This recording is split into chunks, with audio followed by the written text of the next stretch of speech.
On a cold, dark night, when the wind whispered secrets through the trees, I found myself pulling into the gravel lot of the Pine Valley Motel. You know the type, flickering neon sign, peeling paint. The kind of place you'd only stay if you had no other choice. And that night I didn't.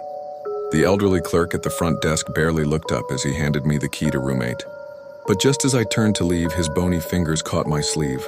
"One thing," he said, his voice crackling like autumn leaves. "Whatever you do, do not look into room 6. Just don't."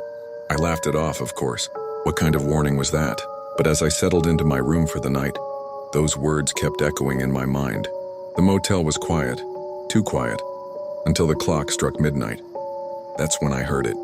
First a dull thud, then another, and another, like someone pacing heavily back and forth.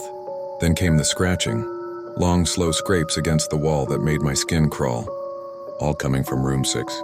I tried to ignore it, I really did. But curiosity is a dangerous thing. It pulls at you, nibbles at your common sense until there's nothing left but burning questions. Before I knew what I was doing, I was standing outside room 6, heart pounding in my chest. Just one peek through the keyhole, I told myself. What harm could it do? Inside, bathed in moonlight that shouldn't have been there, stood a woman. Her skin was so pale it seemed to glow, her long, dark hair hanging limp around her face. She just stood there staring at the wall, completely motionless. I stumbled back to my room, locked the door, and didn't sleep a wink that night. When morning came, I practically ran to the front desk. I had to know about the woman in room 6. The clerk's face turned ashen when I mentioned her. His hands began to shake as he gripped the desk. "That's impossible," he whispered. "Room 6 has been locked and empty for 15 years, ever since they found that young woman."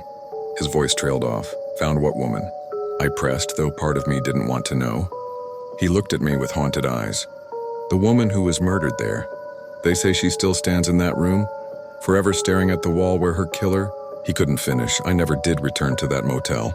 But sometimes, on dark nights, I still think about what I saw through that keyhole, and I wonder, was she waiting for someone? Or was she warning us to stay away?